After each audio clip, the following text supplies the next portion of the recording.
If you think you can make it through business without any mistakes, think again. This business journey is a journey with many twists and turns. You never quite know what's around the corner. But when it comes to hitting those bumps in the road, it's all about how you handle them and how you come out the other side stronger. So in this episode today, I'm sharing with you some of my very own fails as a teacher, as a studio owner, and exactly what I recommend when I coach studio owners through their quote unquote failures that keeps them moving forward. Well, hi there, I'm Seran Glanfield. I'm a business and marketing strategist just for boutique fitness studio owners like you. If you're ready to be inspired and make a bigger impact, you're in the right place. All you need are a few key strategies, the right mindset, and some support along the way. Join me as I share the real-life insights that will help you grow a sustainable and profitable studio. This is the Pilates Business Podcast. Welcome back to the Pilates Business Podcast. I'm Seran, and I have to say thank you so much for joining me here today and listening in on this big topic that makes me feel a little bit uncomfortable. Maybe you feel the same way, honestly. This topic is something that I find, we should probably be talking about a little bit more. And that topic is failure. We don't talk about failing enough as entrepreneurs. And the reality is that everybody faces it. It happens to everyone all the time. So we shouldn't be hiding it, because I think that's where a lot of the issue lies with how you can handle it best. To be honest, failure is a strong word. And I think that, the more you kind of come to terms with getting comfortable that they're going to be bumps in the road, the more that you become accepting that stumbling and hitting bumps in the road is a natural part of the business building journey. And it's the way that you approach those periods of time, those failures or those bumps in the road, and how that affects your business, not the actual kind of failure in of itself. And so I want to talk to you today about failures that I have experienced and share some specific ways that I have not done so well in my own kind of journey as an entrepreneur and in the corporate world and what I've learned from it that has made my business perhaps even stronger and perhaps made me perhaps a better business owner. So I have to say, in the past 10 years of owning my own business, and I can't believe it's been that long, but it has. Actually, I think it's been a little bit longer than that now. But I've had some great months, great weeks, great quarters, and great years. But I've also had some major misses. And I have to say, I have learned more from those things or those periods of time where things did not go so well, than I learned from the times when things were going swimmingly. Now, the mistakes that I've made along the way and the things that have perhaps failed for me, not worked out so well, have ultimately made me a better business owner, truly. And I want to share some of those things with you later on in this episode. But first of all, I want to talk a little bit about failure and why it can be a really good thing for you and your business. If you've ever done any sort of mindset work around business ownership and entrepreneurship, you'll know that there is a ton of research out there on specifically how to think about failure. And if you've ever done any work around the growth mindset, you'll know that you have to sort of accept failure will happen and accept it as a good thing happening to you. And there's an article that a really well-known careers website, which I'm going to link to in the show notes, actually, they actually took a deep dive into what failure really means when it comes to your career and why it's important to success and long-term success and how we can stand to learn from our failures. And it spoke specifically about challenges in the workplace, right? Because we can have failures in lots of different places in life, but when it comes, we're here to talk about business. So I want to talk about how, these ideas around failure and failing in our world and how that impacts our business. And in particular, this article that I mentioned explains that failure leads to success for some pretty specific and quite important reasons. And there are three that I want to share with you today. So first of all, failure gives you space to change direction, to redirect, and to innovate in your business, right? When we try something and it doesn't work, we're given an opportunity to perhaps try again and think about it differently. We now have something that we didn't have before, which is perspective. We have a new perspective on that thing that we were trying to make work, right? And when we're in that moment and we have that perspective on that thing that isn't working so well, it activates that part of our brain, our critical and analytical thinking. And that actually can often lead to new or even better ideas, right?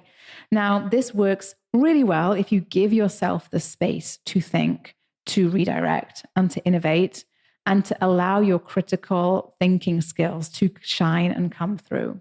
Second of all, failure actually cultivates courage and resilience. I'm going to talk about this in a bit more in a moment, but this really resonated with me this so much because there are, these are really some of the traits that we hope to give to our clients when they practice Pilates or yoga or fitness with us.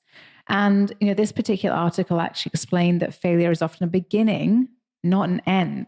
How much of a flip does that make for your brain, right? Failure is a beginning, not an end. So failing is actually an opportunity to test our resolve and discover that we can come out the other side of it stronger and braver and more ready than ever to accomplish what we want to achieve. And finally, failure gives you the opportunity to gain wisdom. This isn't the old standby when it comes to failure, but for good reason. We really, really do learn from our failures. We become wiser. We bring that experience forward with us into the next project, into the next problem, and into that next solution. So failure is not only a good thing. In fact, if it's viewed through the right lens, it can be seen as a tremendous opportunity. And this is something that once you kind of make this shift, it can become true in life and in business. And, I would even take it this sort of a step further where, if you are not hitting stumbling blocks, if you're not perhaps hitting any bumps in the road, then maybe that's a sign that you are perhaps not pushing yourself and challenging yourself to the point where, you could be if you wanted to be, right? So if, and on the flip side of that, if you are expecting to have no failures, then, and to not hit any stumbling blocks or never to have anything that, anything that sort of defeats you, then you're going to be holding yourself back from a lot of possibility and opportunity. Whereas if you come into this world of business and entrepreneurship with a fully open mind and you will embrace these things that pop up and you are willing to adapt and that you have the ability to adapt and evolve alongside these bumps in the road that will inevitably happen, then you'll find that you start to just feel much more comfortable with just going after those opportunities, with just pursuing those amazing ideas that you have, right? And I think a lot of this comes from just getting comfortable with perhaps making the decision that isn't 100% perfect and being okay with that anyway. So I want to tell you a little story because this I might go off on a little bit of a tangent, but I want to share this with you. So not that long ago, I was on holiday on vacation in Italy. And we were driving on our way back home. We were driving to the airport. We'd rented a car. And as we were heading to the airport, we hit some traffic. And, we had Google Maps up. We saw the red lines. They got redder and redder and redder. The time to our destination got longer and longer and longer. And this was making us a little bit nervous. As I'm sure you would do if you're in I wasn't in the driver's seat, but I was I was a navigator for all intents and purposes. And I pulled out the Google Maps and I input the destination to see if there was another way, see if there was a way that was going to get us there faster. And, we actually, were able to redirect and we were able to make it work. And, we were able to make it to the airport on time, right? And all of this pretty amazing technology that we have at our fingertips that we have got ever so reliant on and ever so comfortable with, it helps us to really optimize our travel. But it also takes away some of these very small but significant opportunities for working through potential failures, right? In fact, although it might be saving us time and keeping us safe, it's also kind of wrapping us in cotton wool because there's not that many opportunities there to make a mistake, right? Because we've got our, sometimes you have a female voice and sometimes you have a male voice, but when you're listening to Google Maps and it's telling you that you are going to be leaving your highway in 1.2 miles, then you're going to be able to pull over and get in the right lane. And, you're never going to be scrambling or perhaps trying to find a U-turn to turn back around, right? Now, some of you listening won't remember a time without Google Maps. And some of you will remember, printing out maps from MapQuest. Remember those days? Or even buying map books from the bookstore if you wanted to do a road trip, right? Before the data told us what traffic was like, we would allow roughly the right amount of time that we thought it would take us. And, before that, the Google Maps told us that we need to exit the highway in 1.2 miles, we'd be a lot more aware of our surroundings. And perhaps we would also be slightly less anxious when we saw traffic, when we missed that turning, because, it has happened more than once. It happened quite often, actually. And, when you miss that turning, you don't just kind of keep going. You don't just, slam on the brakes. You don't just stop, right? You kind of miss the turning. You figure out how to turn back around and you figure out how to reach your destination, perhaps via a different route, or you try again, right? And in business, you just can't expect to make every turn, right? You'll miss a few turnings here and there. And for many, many reasons, but mostly because no one has walked the exact shoes that you are wearing in your business. So you have to keep an open mind.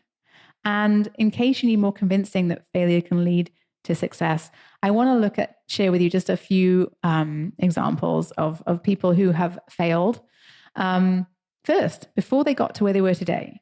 I know that these are cliche stories because, this is we hear it a lot, but I just want to remind you of these stories because people do fail often. And there's a few examples, including Sir James Dyson, where, he founded that incredible vacuum brand Dyson.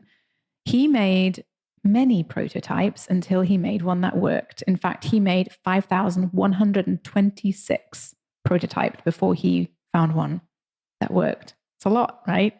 I imagine failing 5,126 times. Then we have J.K. Rowling. We all know who she is, one of the highest paid authors thanks to the Harry Potter series. And when she began writing, she was rejected by many, many publishers before being picked up. And then we've got, Oprah.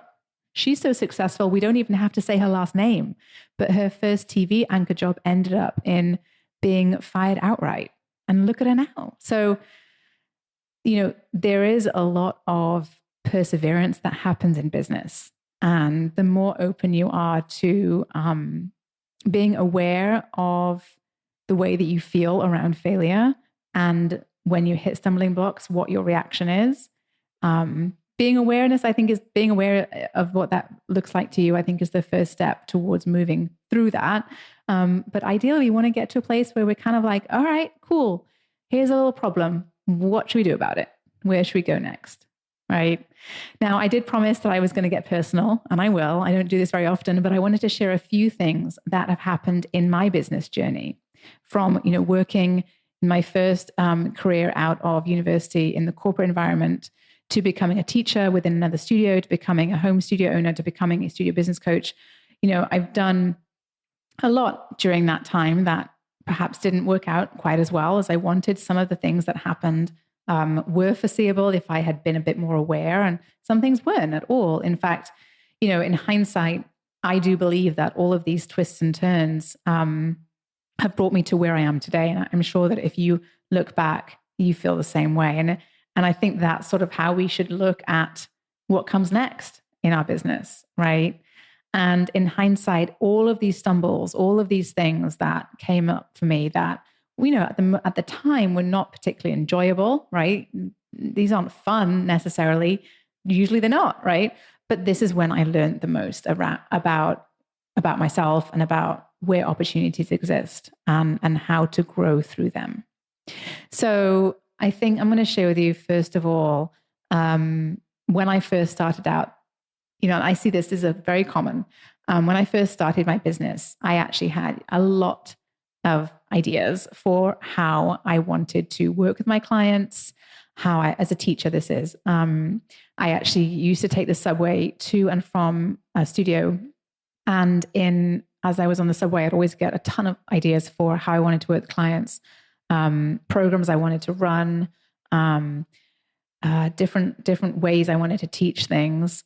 And I used to carry a little red notebook with me, and I would get all these ideas on the subway, and I would sit down on the way to and on the way home from the studio and write down all my ideas in this little red notebook. And I'd forgotten all about it until I came across it about 6 months ago. And I read through it, and I found that, there was some really great ideas in there, like fantastic ideas. And the ideas weren't the fail at all. I love that whole kind of very creative process of coming up with ideas and writing them down and thinking them through. But the problem was, in hindsight, was that I was just thinking about ideas. I wasn't thinking about action. I didn't have a clear focus. I didn't have a process for figuring out how to prioritize those ideas. I didn't have a process for thinking about how to turn those ideas into action. So it took me much longer than it probably should have to get any of those ideas going. And right now, as I'm talking about this, I'm kind of giggling to myself, because I just finished working on a new quarterly planner for my Thrive members, which takes everyone inside Thrive and puts them through creates their very own 90-day plan that takes them from coming up with those ideas and putting them into action on a weekly basis. So it's just kind of funny how, kind of come full circle. But the reality is that back then I could have done a lot more faster had I taken the time to not just come up with ideas, but actually think about how I could put them into action. The next fail I want to share with you is one that I also see often, and it's kind of a tricky one, because you don't really quite, there's not sort of a definitive line as to when this becomes a problem. And that is the problem of saying yes to a lot of things or a lot of people. And, I think that the challenge really is that when you start out doing anything, I actually think it's really important to say yes a lot, because you want to learn as much as you can, as fast as you can. And that means you want to say yes to teaching as many clients as you can, because you want to get experience and different people and different times and different places perhaps. And so, that led to working in multiple studios and working at different times of day in multiple studios and going back and forth. And yeah, it was a lot. And what happened was, ultimately I realized this probably was unsustainable. But this is something that comes up over and over again, where when you are, when you have that entrepreneurial spirit and you want to learn and you want to grow, that saying yes is going to only support you and only help you. But it's very challenging to figure out where the point comes where you kind of have to start saying no, and where you have to perhaps draw those boundaries. And I have to say, this is still a problem for me personally, because I do tend to say yes to a lot of people. I do want to help a lot of people. I'm sure you are the same. And if you can, you do, right? And so, this is now why if I'll often catch up on emails late at night, like I know many of you do too. And this is something that, I am working on trying to change a little bit, because the reason, I want to be able to be, have the energy for my clients in my business. I'm sure you do too. And it's not just about the time, it's about the energy as well. Your time is incredibly valuable, but so is your energy. And so as soon as you start to see that sliding, that's when it's time, I think, to set some boundaries. And I think that's a challenging one to figure out on your own, isn't it? So, I have to say, I work with studio owners, and I'm not just focused on building those revenue numbers at all. I want to help you build a business that's fulfilling for you, that is enjoyable for you, and that is sustainable, that you will enjoy being a part of for a really long time. So boundaries are super, super important. So, and that I think leads quite nicely into the next kind of big lesson. And I'm going to call it a lesson because I think that I learned the hard way through perhaps trying to do a lot of things myself, that it's really important to get help. Even a little bit of help can go a really long way in the business, and getting as much help as you can afford to is important as well. And that's really important. I'd love to see you get as much help as you can afford to in hiring other people to do work that perhaps you don't specialize in, or things that you don't love doing, or perhaps you know that you're not doing as good of a job as someone else could be doing. The sooner you can outsource, the sooner you can afford to outsource or delegate, the better. Now, the caveat to that is that, yes, there are some things that only you can do, but there is an awful lot that you can share as well. And I think the hard part for many in that kind of whole process is you might realize that you may need to hire, or you can't do it all, and you've only got one pair of hands and 24 hours in a day. But it's a challenge knowing where to start in finding the right person, or figuring out the right role that you're going to hire into, or how to train that person, and how to make sure they're going to do the right job, and the job right, I should say. So there's a lot of stumbles that come through that, but all you have to do is take that step forward and go in that, and along the way, you will figure out that next step and the next step and the next step. So if you can, I would suggest you get a little bit of help as early as possible in your business. Now, finally, I think I spent a lot of time in the early years of my entrepreneurial career meandering, right? And like I said, coming up with a lot of ideas. And I kind of knew what I wanted to do ultimately, but again, it came down to prioritizing the time. And once I got super clear, and once I think the key was actually committing to the type of business I wanted, who I wanted to work with, and how I wanted to work with them. That's when I was able to really move forward with intention and purpose, rather than spinning my wheels, really doing things that I thought I should be doing, or spending time on busy work. And I think that once you kind of commit to what you want, you also have to be willing to let go of other things that perhaps we have been told or are led to believe are things that we should be doing, even though they may not be things that make any sense to us. So it's not just about getting clear on what you want. It's also about saying, okay, well, that means that, I can't do that as well. And that's absolutely okay. So there's a lot of lessons that you learn along the way. And all of these things that I've shared with you today, about my experience and the experience that I've seen amongst the studio owners that I work with, I hope will help you to perhaps see that it's not just this sort of like upward linear path of success. That, the folks who have gotten to where they are, who you see as perhaps leaders in our industry, or perhaps people who have successful businesses, whether that's in our industry or in other industries, they have got there because probably they have hit some bumps along the way and learned from them. Because we all have mistakes that will happen. We all have failures that will happen. There absolutely will be bumps in the road. It is 100% inevitable. But here's the secret, truly, is you get to choose whether you see those bumps in the road as something that's going to stop you, or whether you are willing and able to adapt and evolve and learn.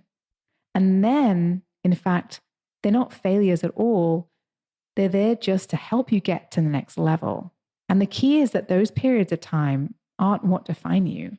They don't outweigh your successes. And in fact, those things can actually lead to greater successes when you're willing to adapt and evolve and try again. They're there to teach you so that you can keep going with some new knowledge, perhaps some new skills, and probably a little bit more resilience as well. So going back to Oprah, she had an incredible quote that I think I want to share with you to end this episode today. And that is, there is no such thing as failure. Failure is just life trying to move us in another direction. So the next time you're faced with failure in your business, perhaps some bumps in the road, perhaps a period of time where you feel defeated, frustrated, or stuck, please remember that you are not alone. This is part of a process. And the best way to handle it is to learn from it and apply what you learn to make your business better moving forward. So there you have it, some insights into why those bumps in the road can be very, very positive, particularly inside your business. And a lot of what I work on with the studio owners inside of Thrive is giving them options, giving them strategies, giving them ideas for ways that they can work through some of those challenges that pop up. And in fact, this is exactly the reason why I created Thrive in the first place, because there is no such thing as building a business in a vacuum where nothing else is around you that can affect you. There's always going to be things that pop up, whether it's having a teacher leave or wanting to hire a teacher, whether it's finding a new studio location or perhaps selling a business, perhaps buying a new business, perhaps getting new clients, perhaps managing a large influx of clients, or maybe perhaps having a lull of clients and you want to fix that. So there are always going to be these things that pop up. And whether it is in your business or in your personal life, you're always going to need to find ways to move forward and adapt and evolve. And, when I say that I help my studio owners inside of Thrive to build fulfilling businesses that serve them, this is 100% what we do. Whether you are someone, I've got some studio owners right now inside of Thrive who are wanting to take some time out of their business, because absolutely that's what they should be doing and that's what they want to do. And there's no reason why they shouldn't, as long as they have those resources and the strategies and the processes in place to remove themselves from their business. There's absolutely no reason why they can't take time out. I've got people inside who want to run their business remotely. Absolutely, totally possible. I've got people inside who want to downsize their business, and I've got people inside who want to upsize their business. And it all is based off of what your goals are and what you want to get out of your business. But regardless of your goals, you have to come into this world knowing that there are going to be bumps in the road. And when there are those bumps in the road, you have to be looking for ways to adapt, evolve, and move forward. So I hope this gave you some insight into why and how to learn and keep moving forward and growing both professionally and personally. If you really enjoyed what you heard today, I'd be so incredibly appreciative if you could take a quick minute and go to wherever you're listening to this and rate and review this podcast. It would mean a ton to me and also help get this podcast out into our community so that more teachers and more business owners just like you can feel supported and encouraged and inspired on their journey in our industry. Did you love this episode and want more? Head to spring3.com and check out my free resources that will help you run a profitable and fulfilling studio business. And before you go, one last reminder, there is no one way to do what you do, only your way. So whatever it is that you want to do, create, or offer, you've got this. Thanks again for joining me today and have a wonderful rest of your day.